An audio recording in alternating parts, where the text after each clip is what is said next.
Assalamualaikum warahmatullahi wabarakatuh. Allahumma sholli ala Muhammad wa ala ali Muhammad.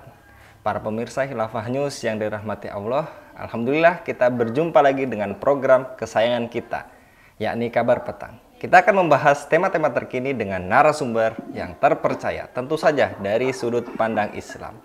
Inilah Kabar Petang selengkapnya.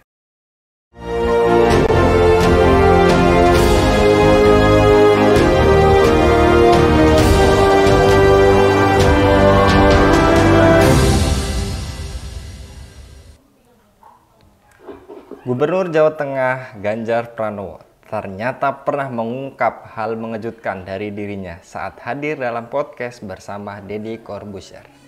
Kalau saya menonton film porno, salahnya di mana? Saya dewasa, punya istri.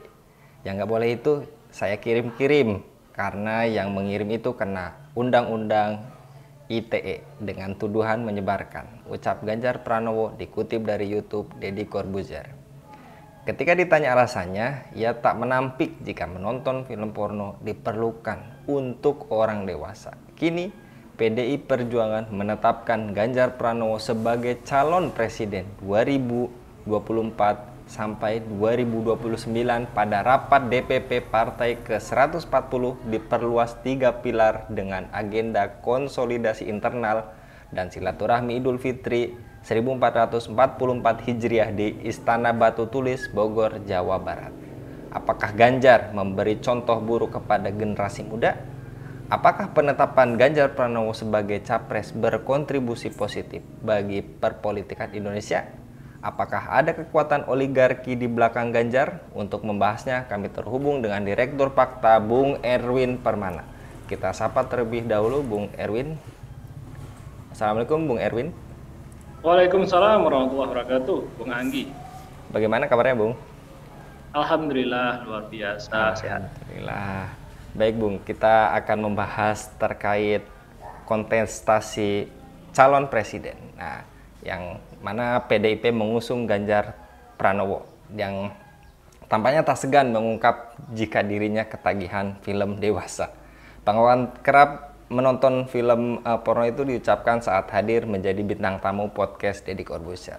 Meski begitu, calon presiden dari partai PDIP ini mengatakan tak ada salah dari aktivitas menonton tadi. Apakah Ganjar memberi contoh buruk kepada generasi muda, Bung Erwin?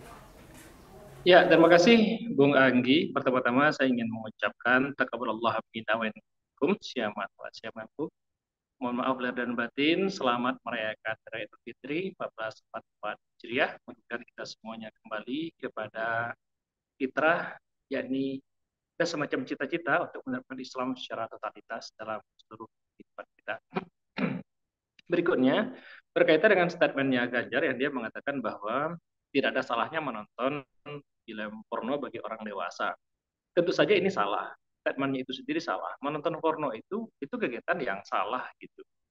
Ya bagi seluruh kalangan, entah dia dewasa atau siapa saja gitu. Kenapa? Karena dampak dia menonton film porno itu bisa menimbulkan kecanduan. Itu sudah banyak kok penelitian medis yang membuktikan bahwa menonton film porno itu berdampak terhadap psikis gitu.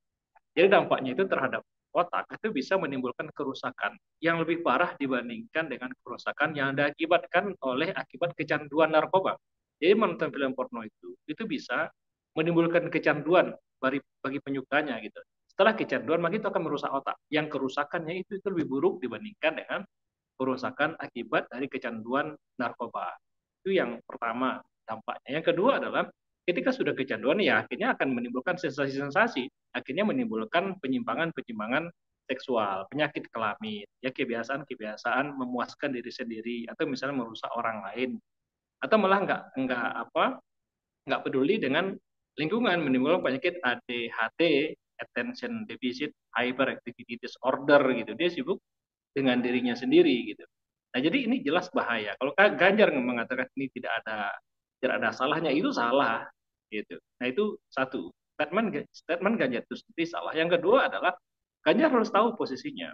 Dia adalah seorang pejabat. Dia adalah seorang gubernur gitu. Dia kepala daerah, dengan sendirinya dia merupakan tokoh. Tokohnya adalah tokoh nasional. Dia adalah tokoh dari ruling party, dari PDIP. Terlepas dari PDIP itu merupakan sarang koruptor Tapi bagaimanapun statement Ganjar sebagai seorang tokoh pasti akan dilihat oleh masyarakat gitu. Ketika dia mengatakan tidak ada salahnya dengan nonton film porno, maka ini akan mempengaruhi masyarakat yang lain yang memang dari sisi pendidikannya itu, ya mohon maaf bisa jadi mereka itu kurang, sehingga kemudian dengan mudah akan terpengaruh dengan statement Ganjar ini, sehingga yang terjadi adalah negeri ini akan semakin menjadi negeri yang subur dengan pornografi pada akhirnya gitu. Jadi secara tidak langsung dengan posisinya sebagai tokoh, sebagai kepala kepala daerah apalagi gitu, maka tentunya secara langsung dia ikut mempropagandakan pornografi dan ini buruk. Saya kira demikian, Bung. Baik, Bung. Tadi juga sudah dijelaskan bahayanya akan mengkonsumsi film porno ini dan juga uh, merupakan juga bagian dari mempropagandakannya gitu ya, Bung. Apakah politisi berambut putih ini sebagai yang diusung oleh PDIP Perjuangan itu sebagai capres berkontribusi politik bagi perpolitikan Indonesia, Bung Erwin? Kita mengenal Ganjar Pranowo itu sebelumnya adalah sebagai seorang anggota DPR RI sebelum dia menjadi eh, gubernur sekarang. Dia memang rekam jejaknya dia sebagai politisi saya kira cukup panjang. Hanya saja memang selama dia menjadi politisi, jika politik itu kita definisikan sebagai mengurus urusan masyarakat, urusan apa yang diganjar oleh yang diurus oleh Ganjar selama ini, kita belum melihat, belum pernah mendengar kok kontribusi apa yang telah dibangun oleh Ganjar, baik dia selama menjadi anggota dewan maupun saat ini ketika dia menjadi telah menjadi gubernur gitu. Justru rekam jejak negatif yang banyak dia tinggalkan.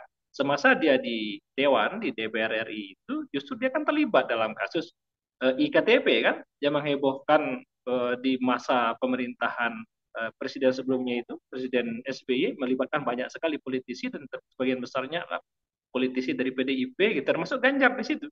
Justru kita tidak melihat rekam jejak positif. Begitu juga ketika dia saat ini menjabat sebagai gubernur Jawa Tengah. Sebelum dia menjabat sebagai gubernur, tercatat dalam catatan saya itu setidaknya Jawa Tengah itu memang provinsinya miskin. Ada 5 daerah titik rawan kemiskinan di Jawa Tengah. Nah, setelah masa kepemimpinan Ganjar Pranowo, apakah kemudian jumlahnya berkurang? Tidak. Justru jumlahnya itu meningkat, Bung Anggi. Yang tadinya 5 daerah yang menjadi titik rawan kemiskinan, sekarang menjadi 19. Jadi kontribusi Ganjar apa? Kontribusinya adalah meningkatkan jumlah titik rawan kemiskinan justru gitu. Nah, jadi sejauh ini Ganjar tidak berkontribusi apapun, baik secara nyata dia sebagai eksekutor, sebagai eksekutif di pemerintahan, maupun kontribusi secara pemikiran. Kalau dia sebagai seorang anak bangsa yang mencerdaskan kehidupan bangsa, setidaknya ada jejak-jejak pemikiran yang ditinggalkan. Jejak pemikiran apa yang ditinggalkan? Yang terkenal yaitu justru dia mempropagandakan untuk menonton film porno. Ini sangat berbahaya orang ini, andai kemudian dia nanti betul-betul menjadi presiden. Mau dibawa ke mana ini negeri kita ini? Gitu. Kita sangat khawatir dengan calon pemimpin yang seperti ini. Saya kira demikian. Baik, Bung Erwin, tadi sudah dikatakan uh, panjang lebar terkait Ganjar Pranowo. Kemudian, apakah ada kekuatan besar di belakang Ganjar Pranowo, yakni pihak istana dan secara ekonomis, yaitu para oligarki yang membackup Ganjar? Bagaimana tanggapan Anda, Bung Erwin? Ya, untuk menjadi presiden saat ini atau menjadi calon presiden saat ini mustahil rasanya jika tidak di backup oleh oligarki. Gitu. Begitu juga presiden yang saat ini berkuasa, Jokowi. Apa artinya seorang Jokowi kalau tanpa ada backup dari oligarki? Siapa Jokowi? Ya, dia sebelumnya sebagai seorang wali kota Solo. Hanya karena kemampuan pencitraan, ya kemampuan untuk menipu masyarakat dengan cara pencitraan, gitu, sehingga kemudian dia menjadi presiden. Apa sih yang telah Jokowi perbuat selama lebih kurang sudah 9 tahun dia berkuasa sekarang ini, dari tahun 2014 ya 8 tahun dia berkuasa. Sekarang apa sudah dia perbuat? Ekonomi kita nyungsep, dia menjanjikan ekonomi kita meroket, tenaga kerja asing masuk ke kita berbondong-bondong, dia menjanjikan tidak impor tenaga kerja, impor kita luar biasa berbagai macam jenis barang, dia tidak menjanjikan impor, utang kita banyak, dia menjanjikan tidak utang, ya koruptor makin luar biasa. Jadi Indonesia hari ini hancur lebur. Maka ini politik pencitraan yang dilakukan oleh Jokowi justru telah terbukti membuat Indonesia ini mundur secara ekonomi, mundur secara pendidikan, mundur secara sosial, mundur secara moral gitu. Mau dibawa ke bawah kemana negeri? Apakah kita akan mengulang lagi hal yang sama? Jelas sekarang ini Ganjar Pranowo praktis melakukan copy paste seperti apa dilakukan oleh Jokowi di kisaran tahun 2013-2014 gitu. Dia membangun pencitraan, karena sibuk pencitraan dia lupa dengan Jawa Tengah, sehingga Jawa Tengah hari ini nyungsep secara ekonomi gitu. Karena sibuk pencitraan untuk menuju presiden. Nah sekarang kemudian dia dicalonkan menjadi presiden, pasti intensitas pencitraannya ini akan semakin meningkat, bukan menurun. Maka ke depan akan semakin terus meningkat pencitraan lagi. Andai dia menjadi seorang presiden lagi, maka akan jadi layaknya Jokowi. Indonesia akan semakin nyungsep secara ekonomi, secara moral, secara peradaban gitu.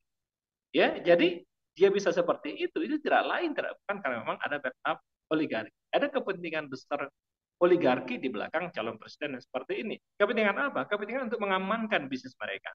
Terbukti kok Jokowi telah menghasilkan berbagai macam kebijakan peraturan perundang-undangan yang sangat berpihak kepada oligarki.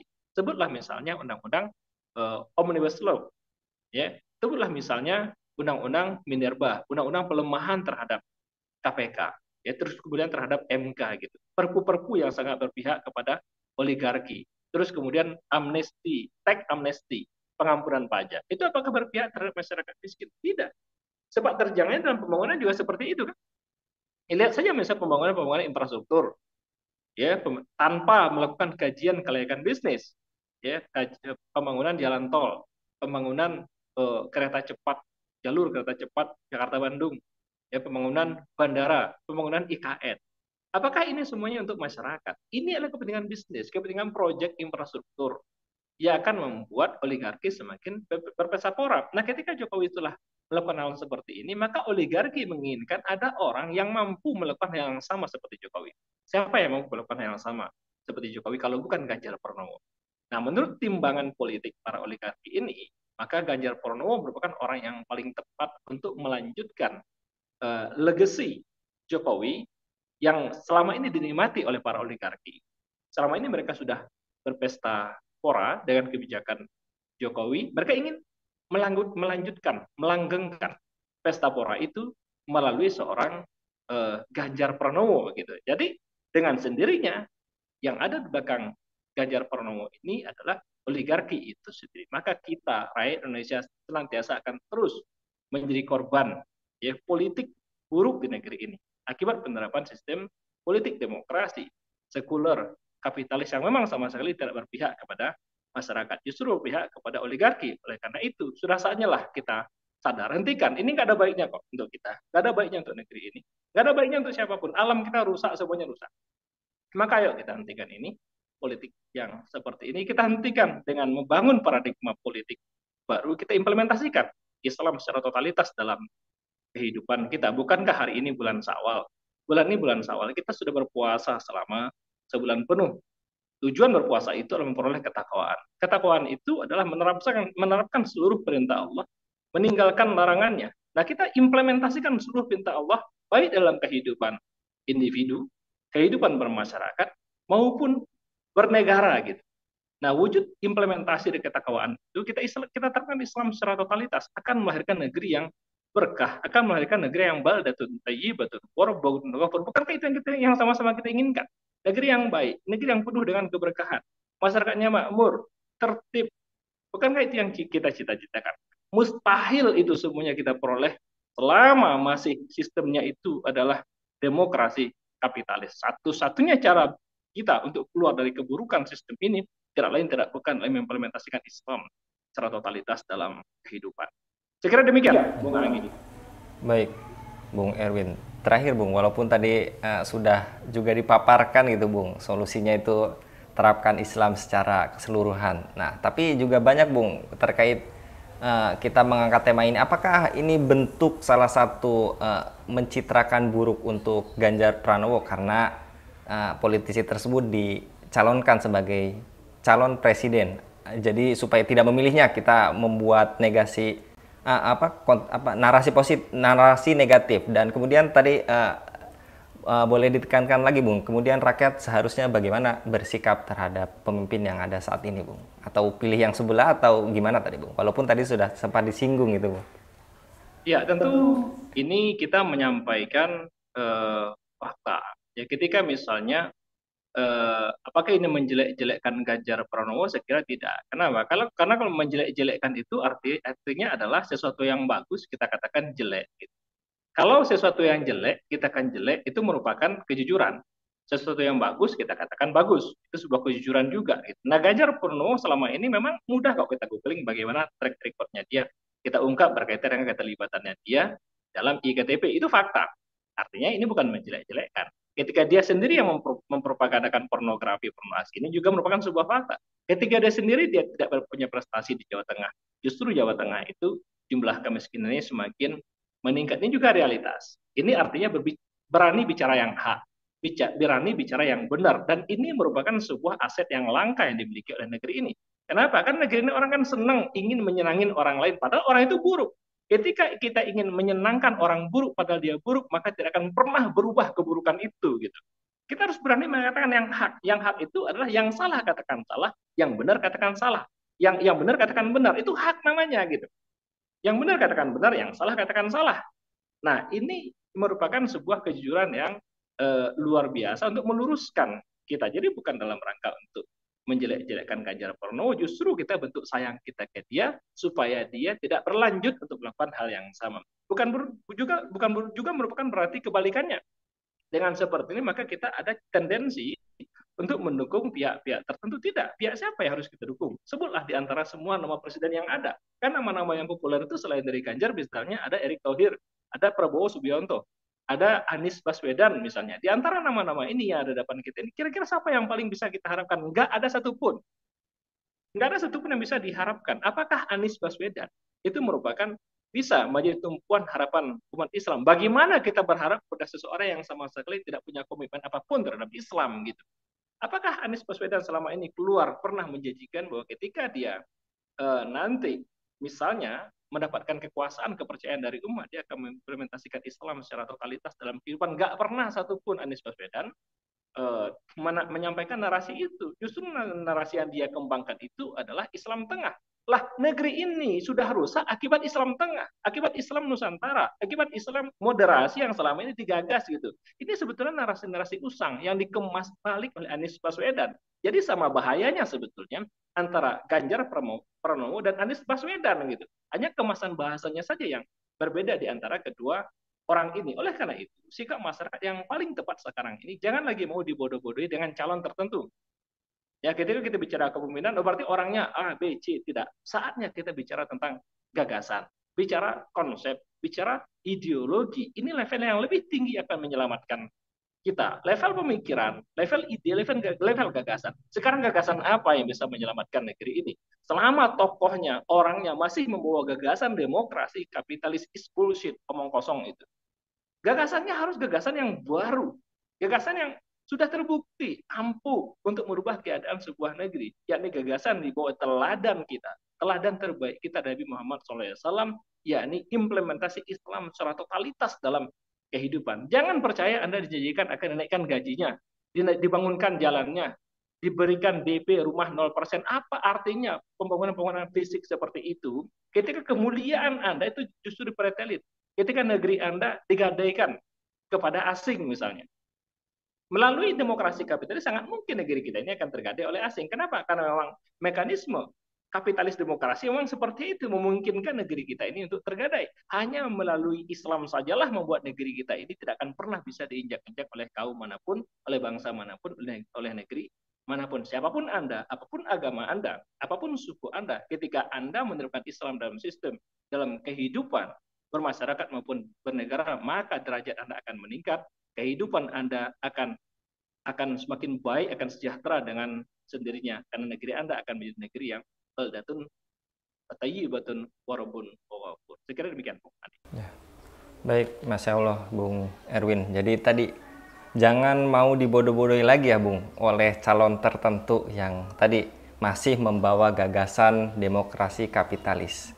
Selama tadi implementasikan Islam secara menyeluruh, siapapun Anda, apapun agama Anda, makanya tadi akan terciptalah keseimbangan ya Bung, atau kesejahteraan yang lebih luar biasa, bukan hanya cuma omong kosong meroket gitu, tapi meroket utangnya gitu. Jazakallah kepada Bung Erwin untuk kesempatannya kali ini. Mudah-mudahan Bung Erwin senantiasa diberikan kesehatan, juga kebaikan maupun kemudahan di setiap aktivitasnya oleh Allah Subhanahu wa taala. Mudah-mudahan kita berjumpa di lain kesempatan lagi. Assalamualaikum warahmatullahi wabarakatuh, Bung Erwin. Waalaikumsalam.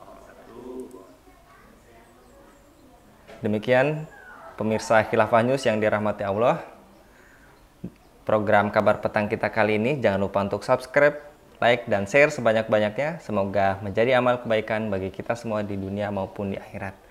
Saya Anggi Suwarnadi undur diri, sampai jumpa di lain kesempatan, dan wassalamualaikum warahmatullahi wabarakatuh.